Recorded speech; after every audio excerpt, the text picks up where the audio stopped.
Hello, everybody. So, I know this channel is supposed to be random cool things, and we keep doing the same thing over and over again, but this is something that I'm just really enjoying. My brother's here. This is Chris, my brother. Um, you've seen him before on the Magic Channel and stuff. So, we're going to talk about the Pixies. We're going to do a Pixies Top 20. So this is fun. Let's do this. So first off, we'll just kind of talk about each of the albums a little bit. Do you want to talk about how we got into them first? Or yeah, sure. That sounds great. Yeah. Or we can start. Maybe we can do that when we come to the. Okay. Yeah. We'll just talk about all right. Good. So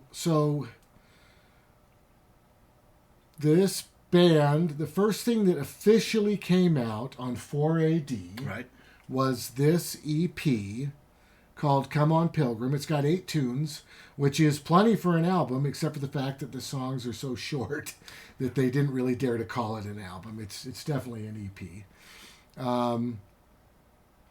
And we were talking about it yesterday, maybe yesterday or the other day, and Chris was telling me that these are literally from a bootleg called The Purple Tape. Yeah, a demo. Yeah. Right. Yeah. Right. I think it was made by, I can't remember the name of the producer, but there was a local Boston producer that heard the Pixies in, I think, 86, absolutely loved them, and he got them into his studio, and they recorded 17 songs for the Purple Tape. And then eventually the Throwing Muses gave Iva Watts Russell, I think his name is, at 4AD, a copy of the Purple Tape. And they eventually decided to sign them and listened to or picked 8 songs off the Purple Tape that they thought were incredible and just released it as is, which unfortunately means that they never got to re-record these tunes, and I feel like just personally that these songs, if you listen to this compared to the next album, Surfer Rosa, there is a level of aggression, I guess, in the Surfer Rosa tunes, because of course it was done by Steve Albini, which we'll talk about when we get to it, that we don't find in Come On Pilgrim. I feel like these songs, if you listen to them live, are incredibly heavy and raucous affairs, and here they're just a little toned down, in my opinion. And I think it's a real shame because, to me, these are some of the best Pixies tunes. Agreed. So to not have some of the best tunes produced the way these tunes were reproduced, and these are also great tunes, right? Is like you said, a real shame. Well, he got the pick of the whole live catalog. He got the first pick, and he picked the 8 that I agree with him are all incredible choices from the Purple Tape. Yeah. They really are. But it's too bad they didn't re-record them. Yeah. Because if they just would have, because oftentimes when you buy Surfer Rosa on CD, they just tack Come On Pilgrim at the end. Yeah. They just add it on there. It was specifically for the American market, I read. Oh, nice. Yeah. Nice. The British got both releases. The American market, they just tacked them together. So it's too bad that they didn't just re-record these and make them part of the album. Yeah, it's a shame. But this is excellent music. A lot of my top 20 is going to be on here. A lot of mine. Yeah, definitely. Well, and still the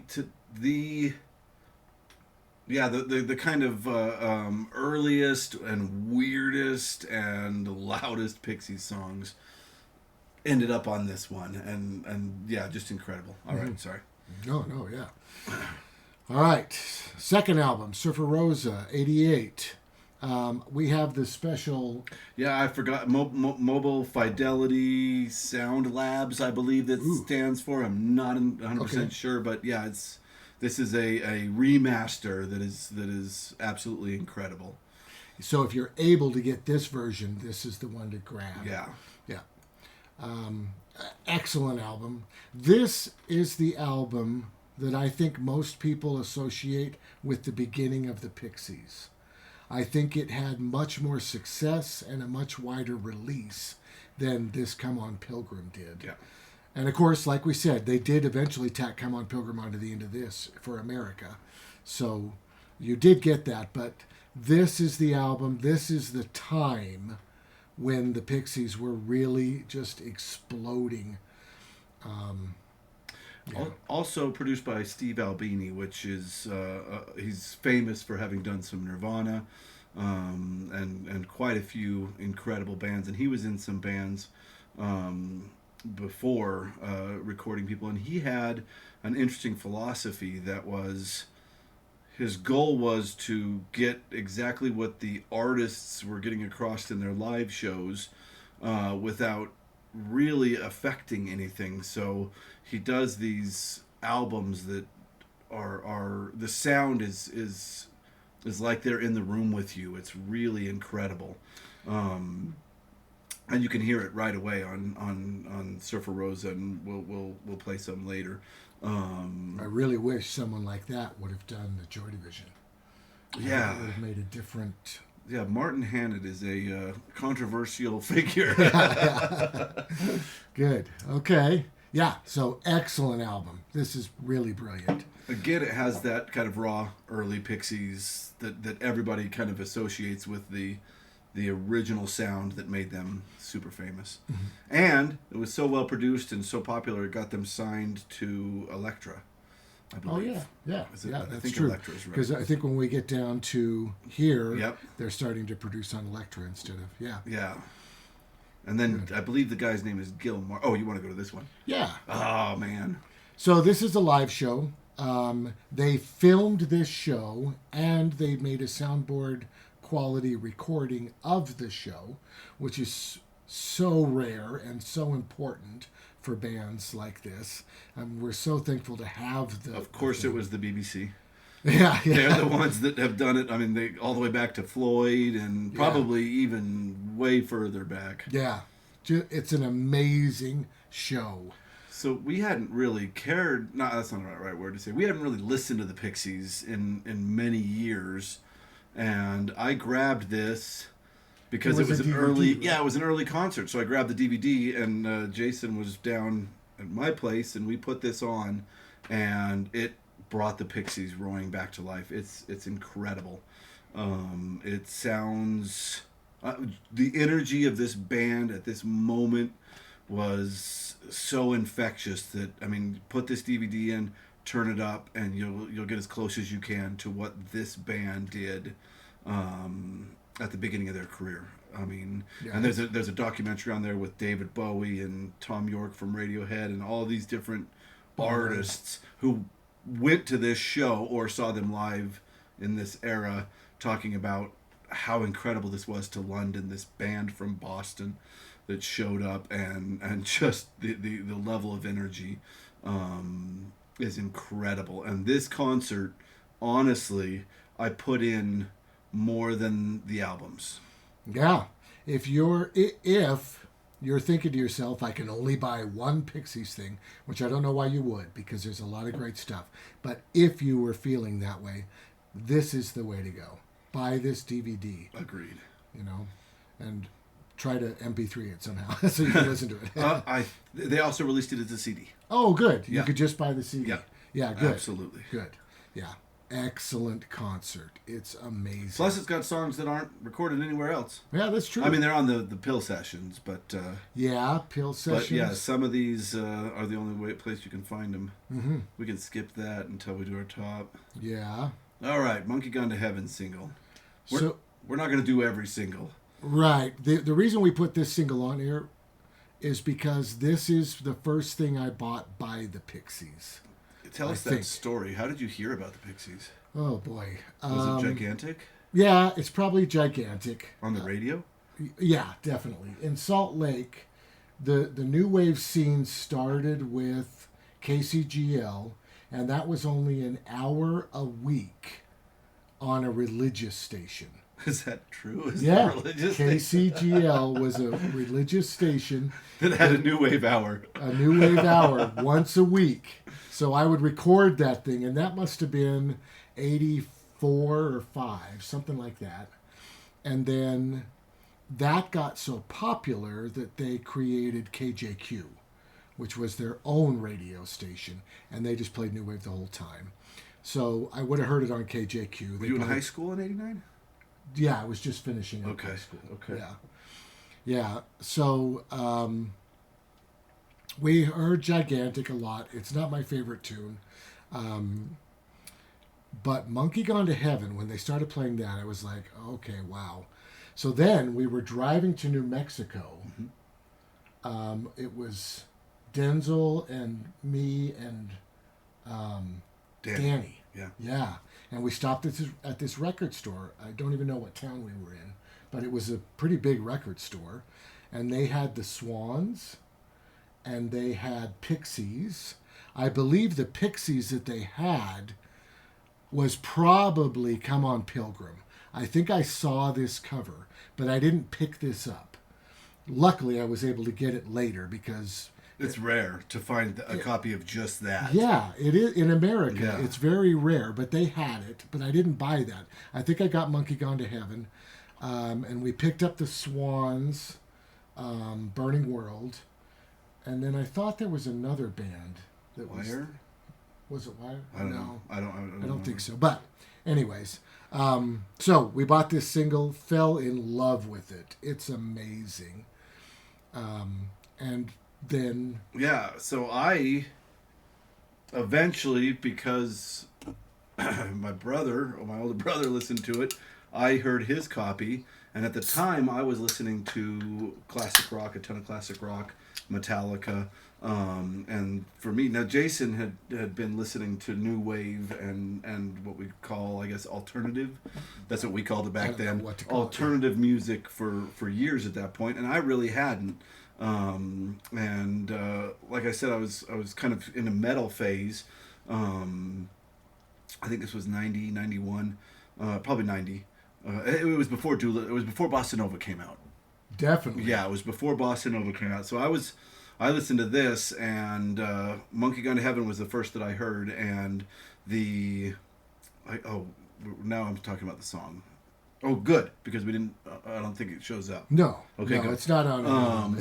So, which is funny because it completely rocked my world the first time I heard it. The part that we all know, and you can see that they've done it on the cover here, where they have the numbers 5, 6, and 7, and they get into a little biblical. I'm going to play a little bit of it. Oh yeah, see if you can get to that part.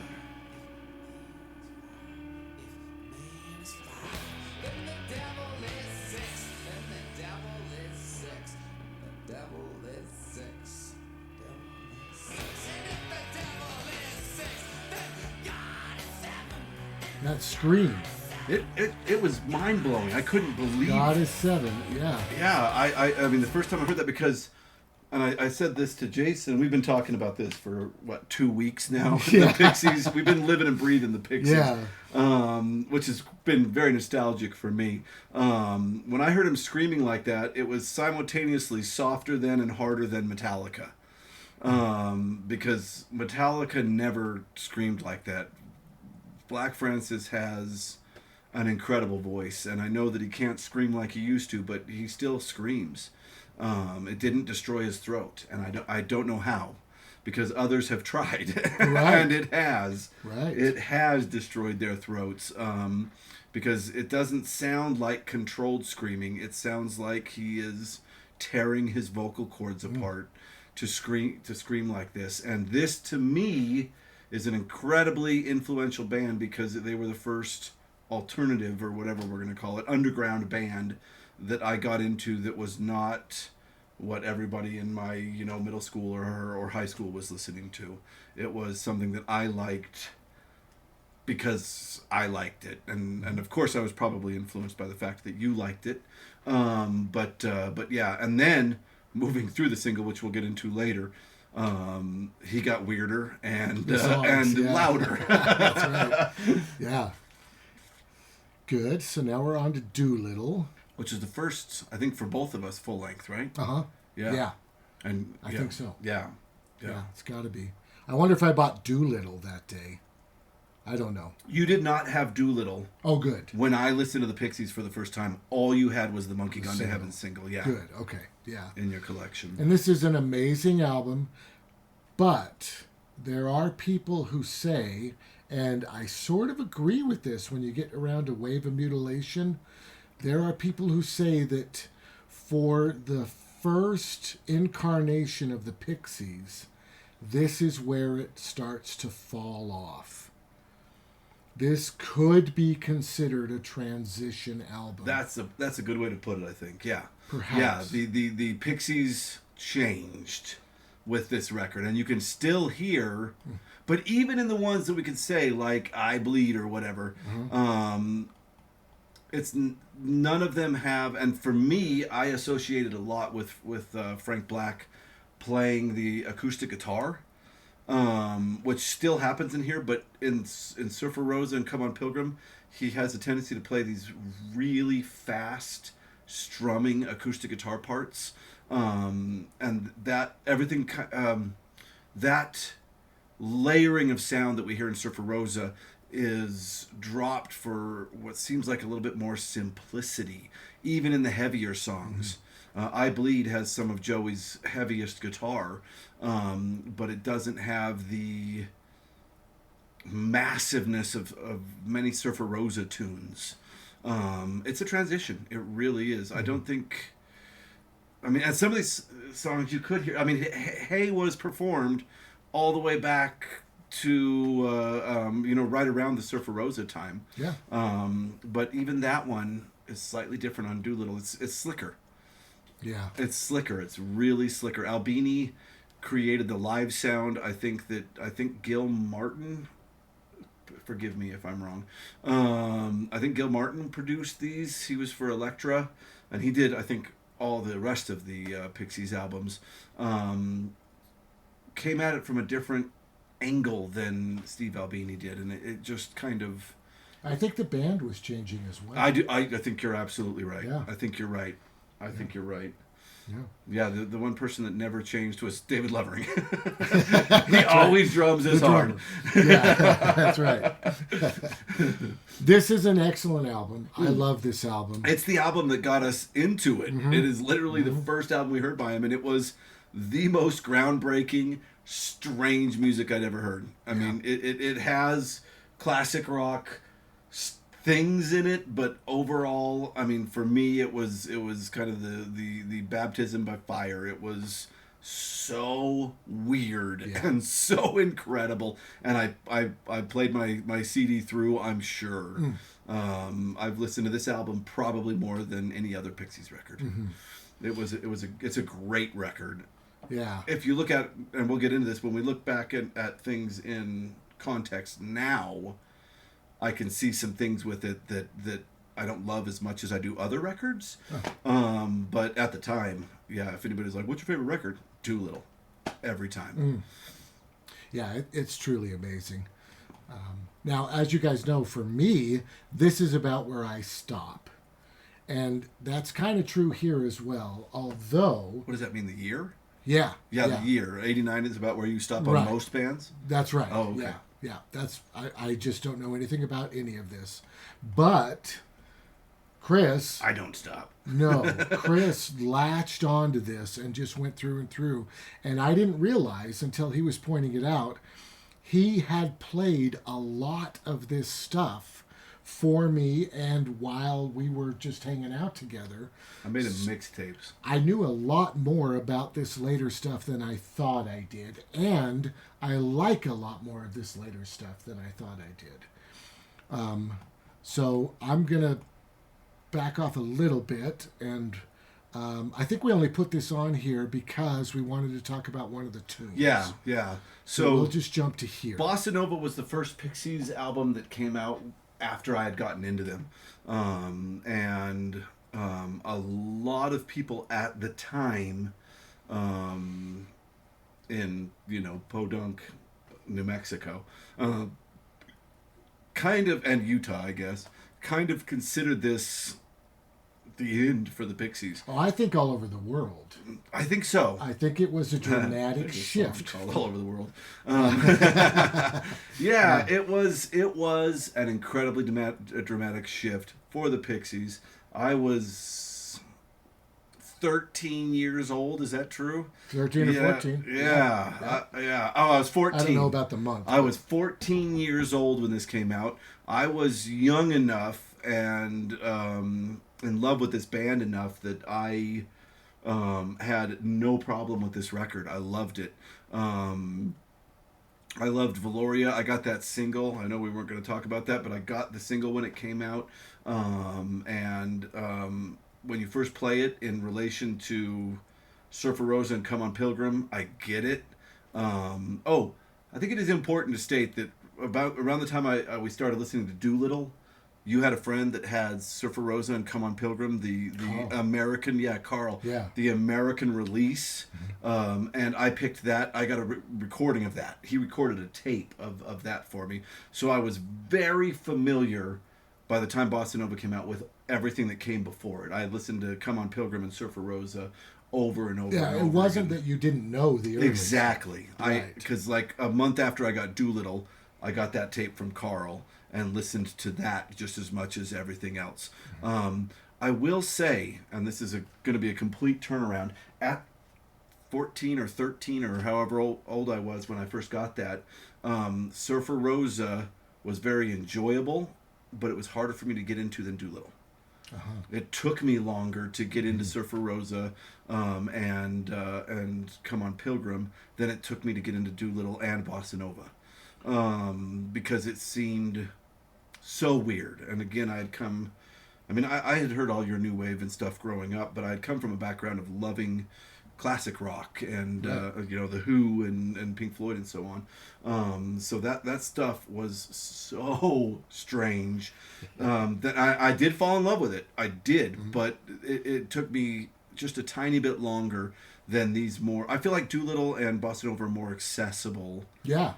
I mean, like I could play this with my dad in the car easier than Surfer Rosa. Now, there's a funny story of. Oh yeah. Speaking of, my wife. Her brother was really into the Pixies, and they were playing Wave of Mutilation in the car. Not to contradict what you're saying. Right.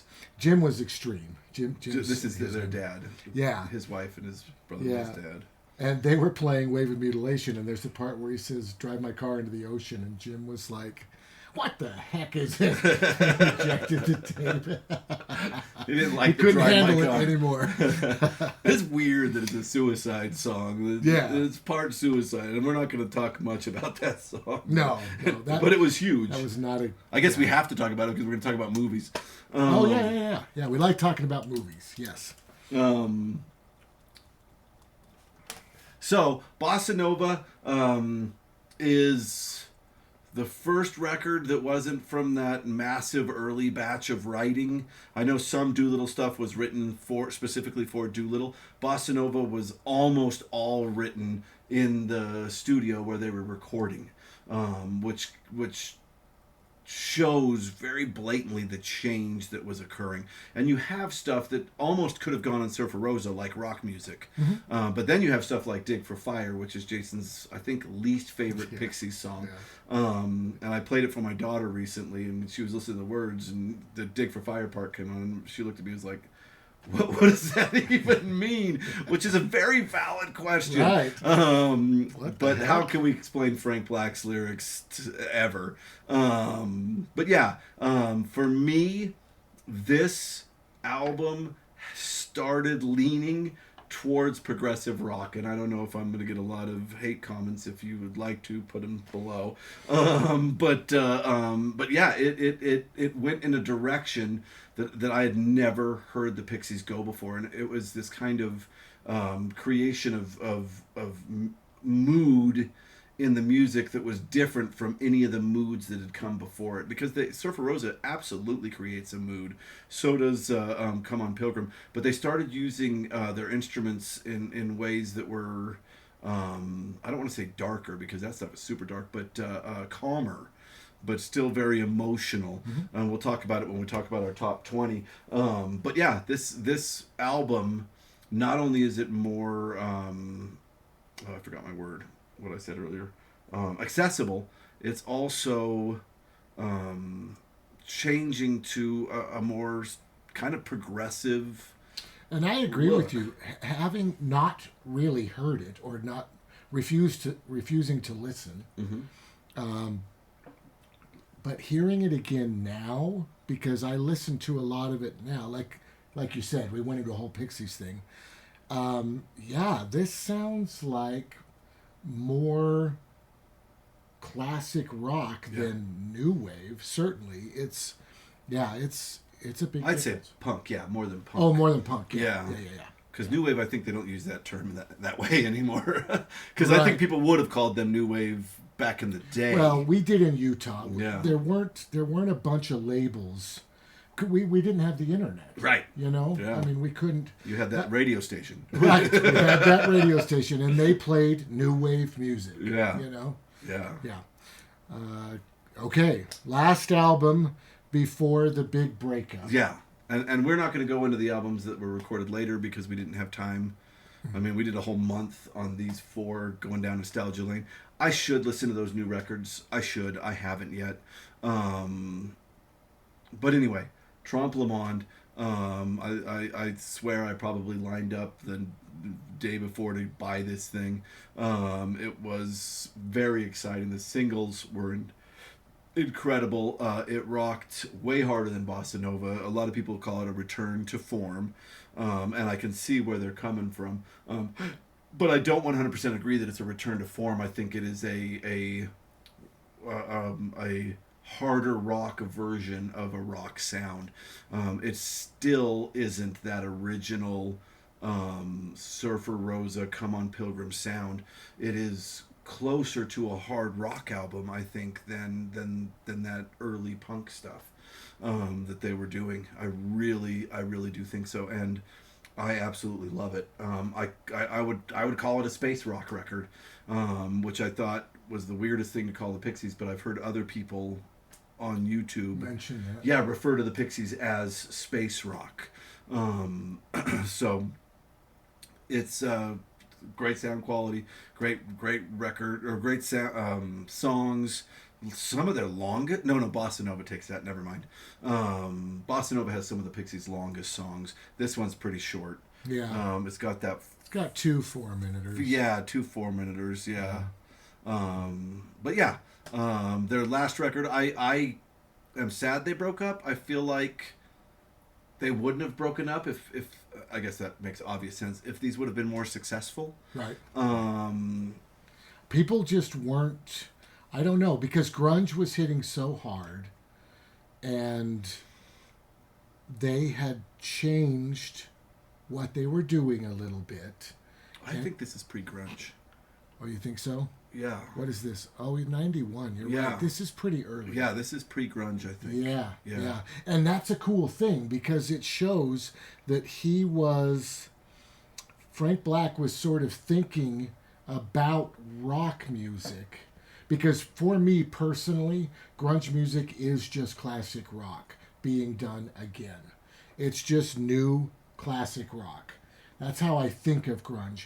And I know it can be more specifically defined, but it's weird that we went from Pink Floyd to the Sex Pistols to Stone Temple Pilots. Yeah. I feel like we're just flipping back and But there's got to forth. be an in-between in there. Well, it could be this. Yeah. That's what I'm saying. Yeah, okay, I dig this it. This is like a step back toward rock and roll. Yeah, You I know? think you're right. That kind of predates grunge. And I think Nirvana's first album is, when's Bleach? 89 or 90? I don't know. But I don't know if the And that's not even Pixies... their first album. Bleach? Right. Oh, no, Bleach. I'm sorry. Yeah, Yes. Bleach is Yeah. absolutely their Yeah. first album. Yeah. I don't think the Pixies heard Nirvana. I can't prove that. I don't think the Pixies heard Bleach. Right. Right. Yeah. I think that they were like...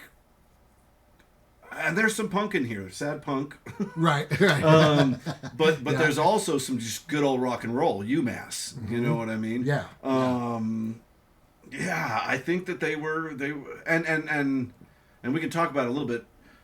Black Francis's musical inspiration is very, very strange and very all over the place. His mom loved Peter, Paul, and Mary, I think he said. Mm-hmm. But he also listened to a lot of religious music, Rolling Stones. He says that his singing style comes entirely from him trying to sound like Paul McCartney in the Beatles tune "Oh Darling," which, when you listen to "Oh Darling," that makes perfect sense. There's a lot of screaming, There Darling. is, yeah. And of course, Paul McCartney's voice is incredible, and very controlled. And I don't think Black Francis could control it, which is what we love about him. Is that those screams sound like they're coming from the bowels of hell. But yeah, so he pulls from. And a lot of surf music, obviously. He pulls from a lot of sources, and I think that he was kind of seeing ahead with this. It was really. I think if this was their first record, and you say this a lot, if this was their first record, people would have noticed it more and been like, "Wow, this is some of the strangest rock we've heard in a long time." But the fact that they did Surfer Rosa and Come on Pilgrim before this, people wanted only that. Yes. I thought this was going to be my third favorite Pixies album, and it's not. But it is an incredible record. It's got some of my favorite Pixies rock songs on it all day. Okay, so I guess we ought to get into our list. Yes. You feeling ready? I thought there was something else I wanted to say before we got into our list. No. Okay. Okay. So I guess we'll just go back and forth. My number 20 is Dancing the Manta Ray. Oh, that first single we heard. Yeah, this tune, I'm going to play a little bit of it. Yeah, just to start. It's just insane.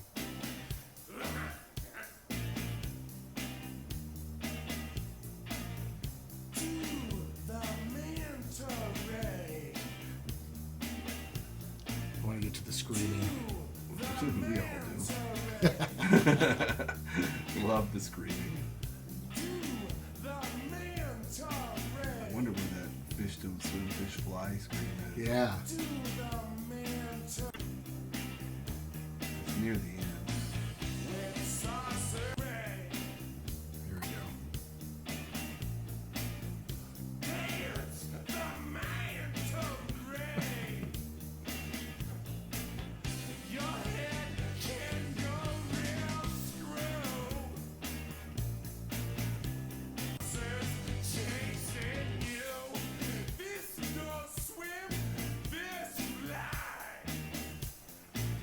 Yeah, it's just insane. And one of the really catchy things, and I don't know what it was about the 80s. I have kind of a theory that generations will go through the same kind of thing. It's interesting to me that like the 20s are a very successful time in America, and the 50s are a very financially. And the 50s are a very successful time in America financially, and the 80s are kind of a very successful time in America. So there was kind of a resurgence of 50s rock. And I know that this sort of comes from Back to the Future, and like I said, our financial situation, but it also reflected in the music a little bit, especially, I think, for Frank Black. And this is a tune about a dance. Learn this dance and do this dance while I sing this song. It's like the twist or something. Right. I mean, it's just the weird. Locomotion. Right, exactly. Which I think was covered in the 80s again, right? Probably. Yeah, I think it got popular in the 80s I think you're again. right. I think you're right. I mean, it was just a weird... Well, and songs get shorter. This is really strange. In successful times, songs get shorter and poppier and in a major key, and it's a weird. And I wonder, and I don't know enough about music this far back, but I wonder if the 50s were a return to the 20s. If there's like weird, the blues came from the 30s and the 20s were big band, and I'm making this up. I have no idea if that's true or not because I don't know music back that far. But yeah, also this single. I believe marks the beginning of Black Francis's obsession with space and aliens. They clearly talk about aliens a lot in this. Yeah, the manta ray is, if I understand the lyrics correctly, which I probably don't, because it's the Pixies. is about a moment when he experienced seeing a UFO, and the police and his mother tell him that it was a fish, a ray, I believe, that jumped and flew over his head, and that's where you get the fish don't swim, fish fly from Dancing the Manta Ray. Also, just moving through water. They're not on the ground. They're in the water. Yeah. This an experience that he talks about a lot in a lot of his music and live shows is seeing UFOs. And it started here, and that's why I said space rock earlier when I was talking about Trompe Le Monde, because I believe that lyrically, once he started singing about aliens and it was rock, he went solidly to space rock, and this is the very beginning of that. And Weird at My School, I didn't want to get into lyrically what I think that's about. It's so weird. It is very weird. Yeah. But this whole single, and Pixies are known for having B-sides. I mean, there's a whole Rarities B-sides album that you can buy, but this single exemplifies kind of, to me, the how much this band kind of gave you on a single. I mean, You had to buy the single. This one single got me into the band entirely. Yeah. And you. Yeah. That's crazy Yeah. that a single could do that. Yeah. And I think it's because the advent of CDs, they were like, we could put 3 B-sides on a single. Sure. Let's do it. Because it's not a 45. Or Right. something. Yeah. Oh, yeah. Yeah. Yeah, this would be an EP probably Yeah. in the 60s. or Yeah, whatever. absolutely. Yeah. Absolutely. All right. So that was your number 20, Yeah. Dance of the Manta Ray. Yeah. Okay. My number 20, all the way down at the bottom, and I'm sure this will pop up for you as well at some point, is She Weird from Bossa Nova. Okay, good. So it's funny, I have a daughter who is 13 years old, and she's just barely really getting into music. She loves Pink Floyd and Portugal the Man. Early stuff. Well, yeah, some early stuff. Portugal the Man is modern. Decemberists, she likes the Decemberists. But I mean, I'm just saying, you were showing me Portugal the Man before they were ever on the radio. True. Yeah, I fell in love with that band pretty early on. Mm-hmm. Yeah, Censored Colors, great record. I'll have to talk about that sometime on the channel. I was playing Naomi of the Pixies, and she didn't connect to them like I hoped she would. But there was 2 songs that she really loved, and this is one of them. Is She Weird? Got her. Yeah, give it a play for a minute. I don't know if I have to be quiet while you play it. I don't think so. Okay.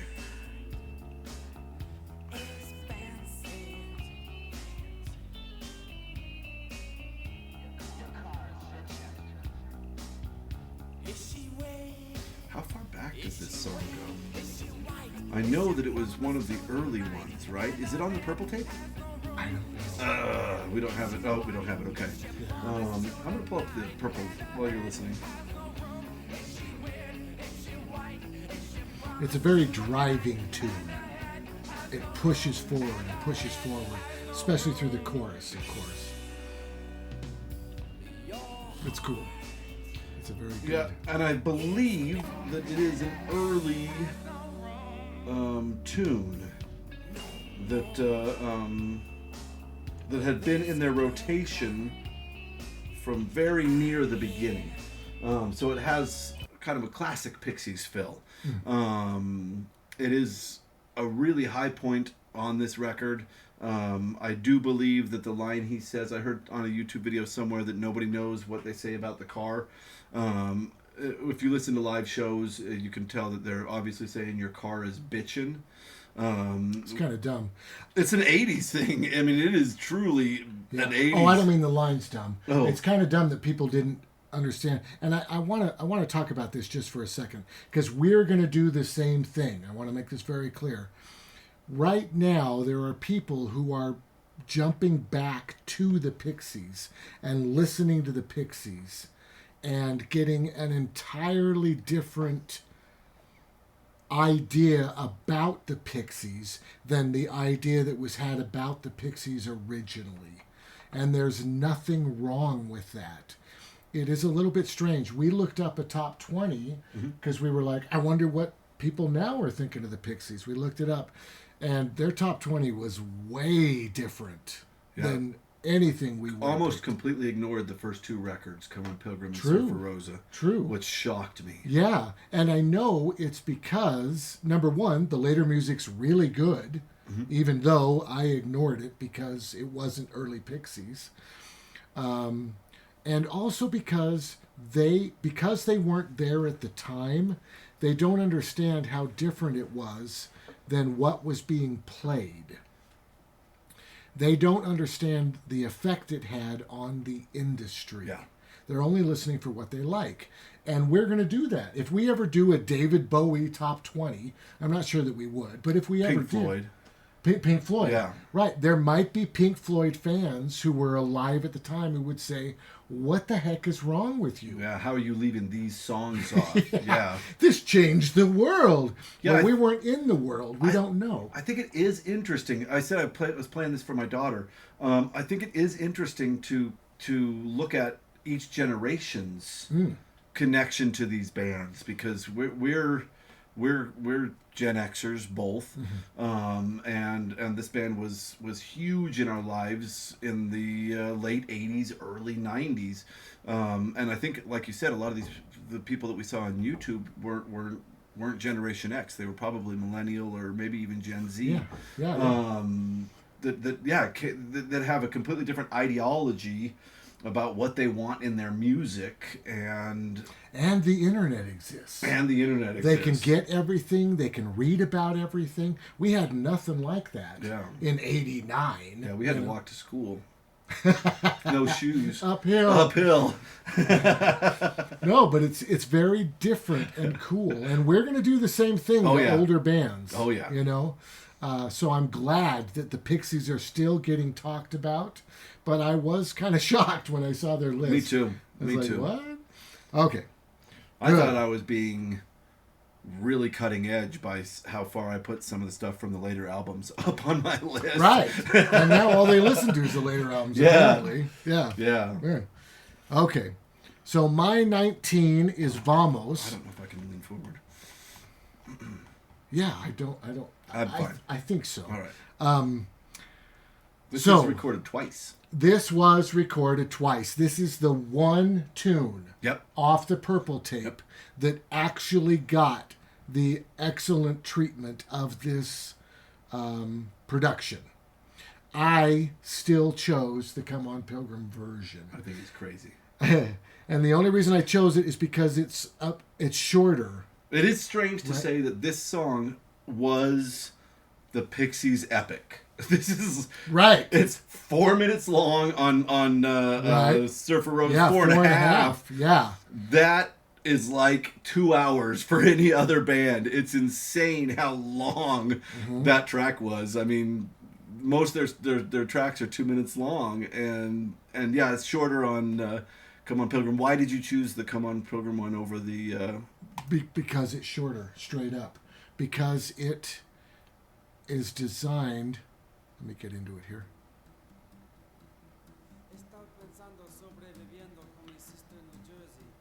This whole thing is just built to crash through. It doesn't linger. And there's nothing wrong with lingering, but I appreciate the driving nature of this entire thing. And I love Joey's solo. Yeah. The guitar player is amazing. And we should state, this song live became the moment where Joey took center stage for a minute and was able to, I see a video of him using a beer can to slide on the neck. And the beer's shooting out as he's doing it. I mean, it really was the Joey moment for him to get as weird as he wanted to. Punctuated with some screaming by Brad Francis. Which is awesome. Yeah. And we've seen Joey do it just with his fingers, too. Yep. I mean, he's an incredible guitar player. Yeah, we're going to talk a lot about Joey. Yeah, so excellent tune. All right. I'm going to stick with the Come On Pilgrim, but I'm going to go to a BBC session for this. My number 19 is Levitate Me. Oh, yeah. Yeah. Yes. And I Come On Pilgrim, I hate to do this because it's probably one of the best Pixies albums. I don't know which I'd put. I'd put Surfer Rosa first, but anyway, I have trouble with the production. I feel like they turned Joey down way too much on the and maybe you can play a little bit of the beginning of both. They turned Joey way down on the on Come On Pilgrim, which I feel has a tendency to take out a lot of the aggression. So this is the only time I do this. I think you do it a couple of times. I chose a Peel Session version of this song instead of the one on Come On Pilgrim because I feel that it more accurately represents the power that this song has when you can hear Joey a little bit louder. Yeah. So which one do you want to play first? I'll play the one you picked. Okay. But I do want to just say real quick, this live album is just burning. Yeah. Because they practiced these, they recorded them, they played them a lot, and their aggression just peaks here. Yeah. Like we said, if you only get one, you're going to get this one because it's insane. And this is another example of that. So here we go.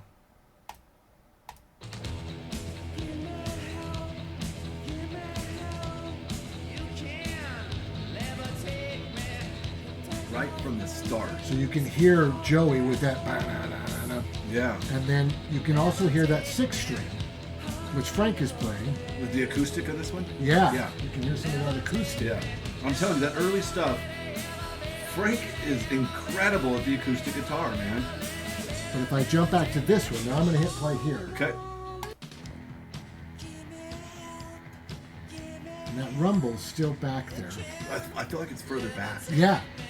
It just is too polished. I think that muted. It's Gary Martin, I think his name was. That producer, I felt like, and I know that the Pixies have said, no, we made that to be a record.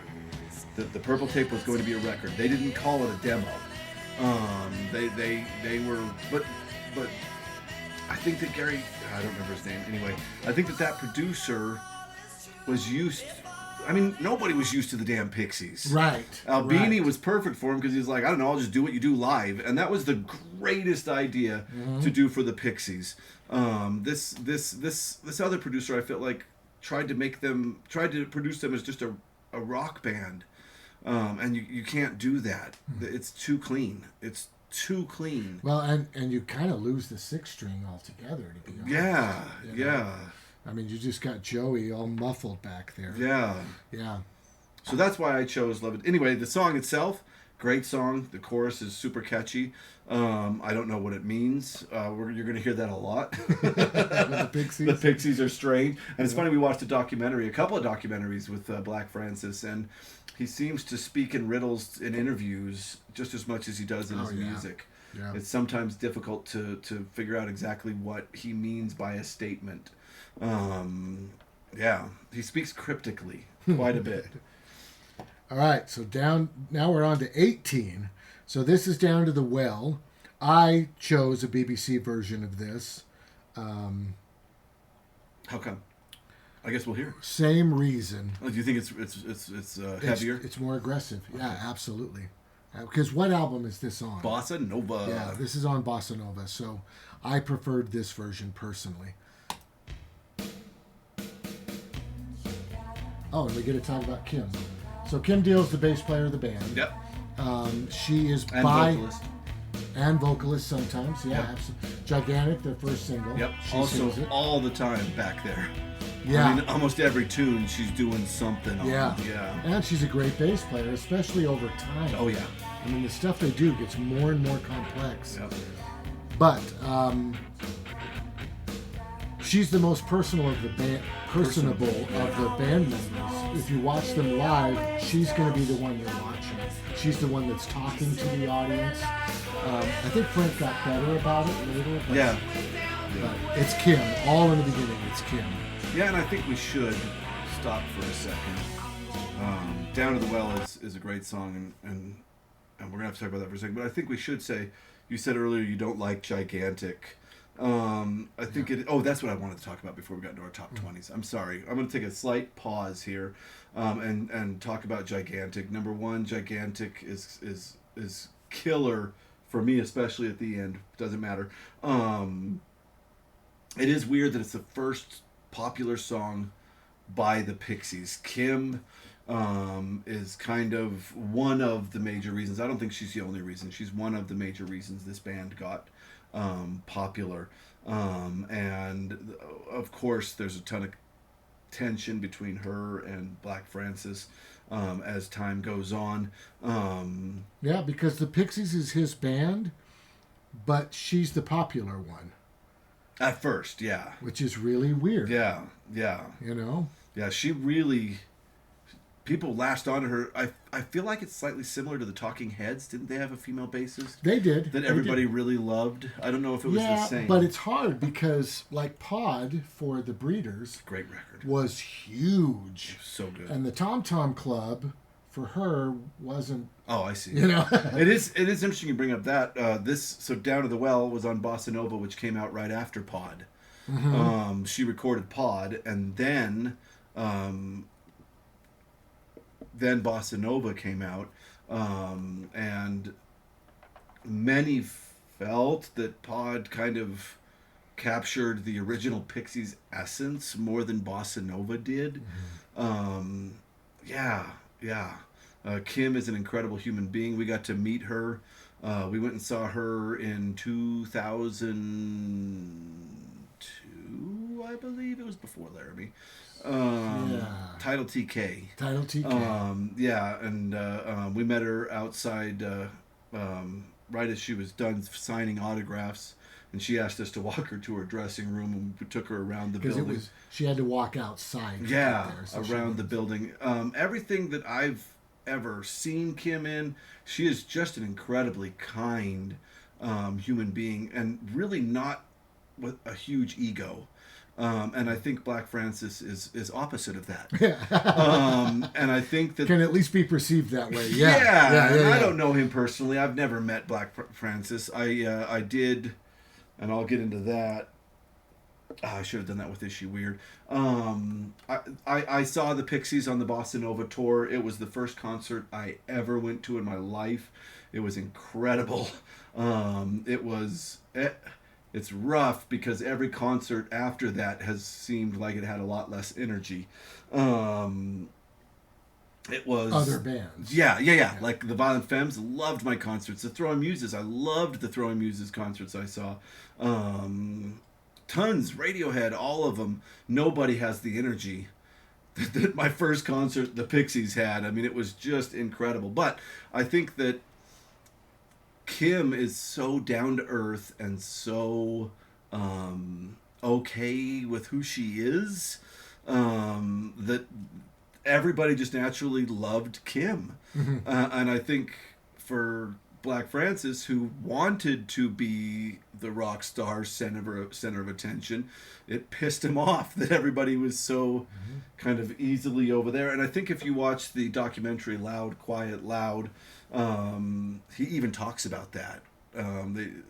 Maybe he doesn't, but somebody says she was the darling of the band, and that's got a grate on Black Francis. Yeah, he summed it up, I think, by just saying that she irritated him. Everything she did just irritated him a little bit. And I think it stemmed from jealousy. Yeah, I think it really did. Yeah. I think that Pod is proof that Black Francis was turning down some incredible songs by Kim, and we'll get into that when we get to some of these songs on our list here. In fact, coming up soon. Anyway, I'm sorry. No. Is she? What are we on? Well, I'm going to play a tiny bit more Down to the Well. Down to the Well. We're doing Down to the Well. I just want to say this was another song that we get way back on the Purple tape. This is a song that he pulled out for from the archives to put on Bossa Nova, and you can tell.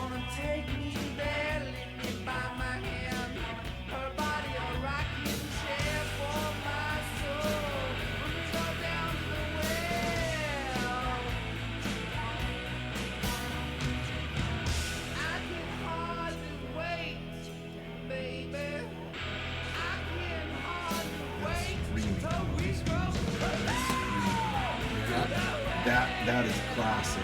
You can tell. Yeah, and unfortunately, you're going to, in my list of tunes from the later stuff, it's going to be the stuff that sounds like the earlier stuff. Right. I can't. Right. Well, it's weird that you checked out of the band halfway through the first era. Yeah. And I didn't, and it's our ages. Mm-hmm. That's the only Right. difference. Right. Yeah. I mean, it was it's weird to watch a band become more normal. Yeah. And that's what these guys did. They went from uncategorizable music to music that I feel like you can categorize: rock, space rock, progressive. You know what I mean? Mm-hmm. Okay. Is it my turn? Yeah. That Number was 18. Yeah. All right. We're going to do Motorway to Roswell from Trompe Le Monde. Okay. This is an awesome tune that is, and we can't play the whole thing, and you really need to sit and listen to the whole thing. It's not the type of song that we put on in these screams and we're like, that's why. Yeah. This is not that. This is a story song about the Roswell incident, the aliens crashing at Roswell. And I love it as for the song. I'll give you guys a minute.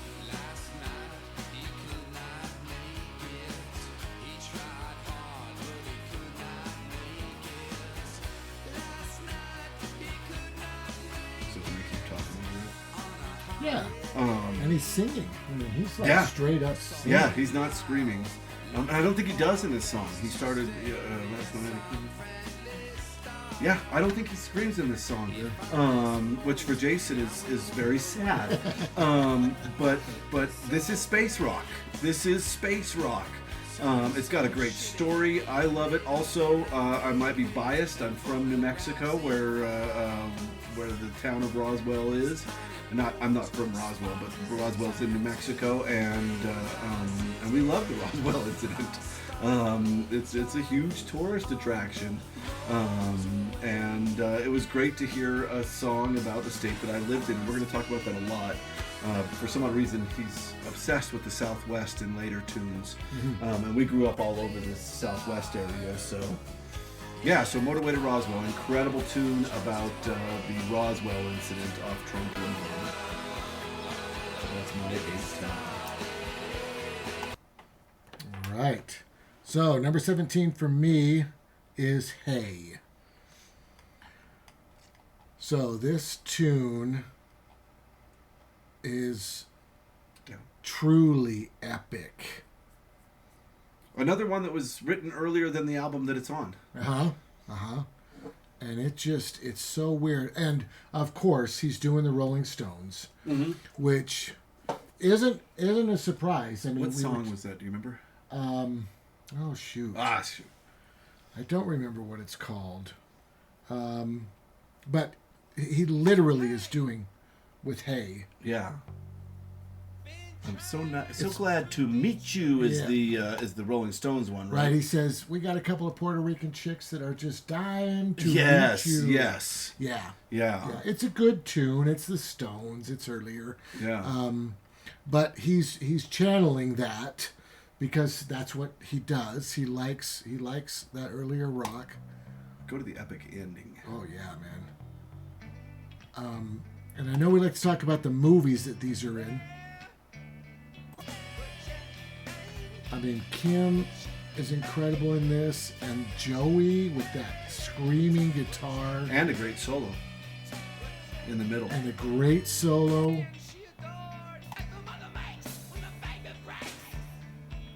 I mean, I don't think they've done anything like this until this. No, well, we talked about it a little bit. It's the beginning of their epic endings. Which they didn't do a lot of on Surfer Rosa or Come On Pilgrim. They started doing these kind of epic musical moments. And this is the first one, I think. This is the first one. Yeah, it's got to be. And as we get further up my list, I'll talk about others. But yeah, this one. Also, I think that... I don't want to say this, and because now it's not, but for my 13-year-old self, it was romantic. It's hard because you can't understand what he's saying. He's not saying great shit. It's not. Weird. It's weird. We look up the lyrics and we're like, oh my God. Yeah, let's don't look up the lyrics. Yeah, and I know he had a religious upbringing. Right. Right, and So- and he really, and let's spin this a nice way. He like the Violent Femmes is able to talk about pent up male sexual teenage repression very well in his music. He's obsessed with incest and whores and Yeah. the weird at my school. He talks about having sex with a nun. Right. That he wants to. Right. Yeah. The Catholic priest tries to molest him in the parking lot. This isn't lyrical content for children, No. to say the least. But it was him singing "We're Chained" with Kim back there. When I was 13, seemed like the best love song that had ever been written. Yeah. It really did. And I think that we, like you said, this was used in a movie recently. I think it's the second Yeah. Suicide Squad, Yeah. and I've seen it. I saw the part. I believe that they only use the guitar solo, and then they edit it so that it goes into just the chained part. So there's none of the actual verse or chorus lyrics except for the word chained. We're chained. Yeah. Which is almost probably the best part. It is. It's not the best movie, but It's a fine movie. It's very epic, which is not. If you took this album and went backwards, epic is not what you would associate with the Pixies. This is a unique moment, and I have to say, I didn't include that on my list, and I think that's strange. When we did, that's what I wanted to say before. When we did these lists, or when I did this list, I don't know what Jason did. When I did this list, I re-listened to all the Pixies albums over and over again in my car. And I tried to make the list what I was feeling now. Not what because if I mean, you could have just called us and make a Pixies list, and I could have just from memory written down all the songs I loved when I was 13 to 15. You know what I mean? Yeah. I tried not to do that. So certain songs that if my 15-year-old self were here, he'd be pissed at me for not including. I didn't include, and Hey is one of them. Yeah. It's also nice that we're both doing it. Yeah. So we're really doing the top 40. Yeah. Now, we've got lots of doubles, but you know, Yeah. Yeah, so that's an excellent tune. Yeah. And a sign of change, I think. Yeah. I think it leads a little bit into bossa nova. Yeah, as does a lot of this album. Right. Yeah. Yeah. Yeah, good.